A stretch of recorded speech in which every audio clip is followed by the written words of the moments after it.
If I were to ask you which of these two viruses were more deadly, what do you think you would say? One has a kill rate about 2.2%, while the other has a kill rate of about 80%. The symptoms for this virus include dry cough, fever, and tiredness. While the symptoms for this virus, severe fever, severe coughing, and severe malaise. The symptoms for this virus can take up to 14 days to induce, and I think that's the dead giveaway that it's COVID-19.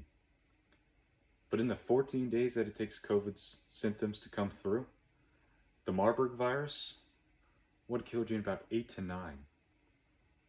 COVID-19 is affecting a lot of people in a lot of negative ways right now. But how many of those ways are true? I think the misinformation with COVID can be just as deadly as the virus itself. Today I'm going to talk to you about what makes a virus deadly, the false reports and false positives of COVID, and the contradictions of a trusted health professional. So what makes a virus deadly? I think what makes a virus deadly is how negatively it affects healthy human beings.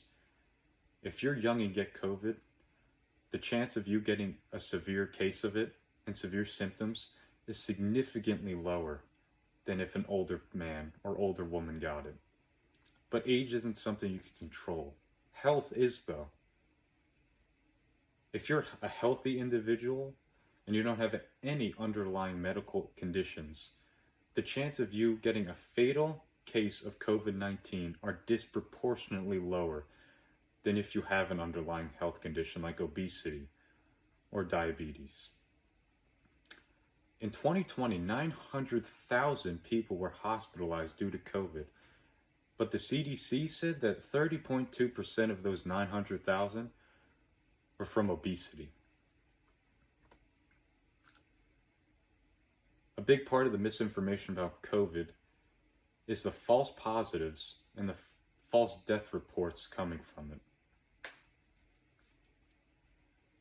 The New York Post posted an article about how the CDC said that 187,000 people had a COVID-attributed death last year, but only 11,000 of these people actually died from COVID. Over 800,000 tests are given a day, and this was in the same article, and that statistic is from a COVID test tracker. If 5% of the population got COVID, though, and 1 million tests were given in one day, by this rule, that would mean that 9,500 of those cases were false positives. But how can we trust this, though, when the trusted health professional has been contradicting himself? The trusted health professional I've been talking about is Dr. Fauci. And last year, he contradicted himself for the first time by saying COVID wasn't a threat in January. I think we all know this to be a contradiction. He also said that cruises, movie theaters, and gyms were not hotspots for the virus, and that we should keep them open and stay on them. This is also a pretty big contradiction. But I think that the biggest contradiction that Dr. Fauci has said is that he said if the state of Georgia reopens, the amount of cases and the amount of deaths would increase exponentially. You might not be able to see this graph, but this graph is of Georgia and of COVID deaths after they reopened.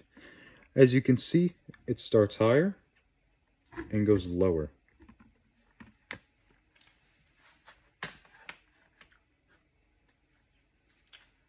How can we trust anything about COVID when our leading health professional on it has made wrong predictions and contradictions about it?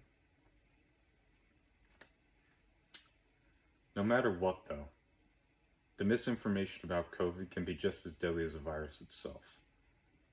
And no matter what happens at the end of the day, who's right about something or who's wrong, people are still dying from it.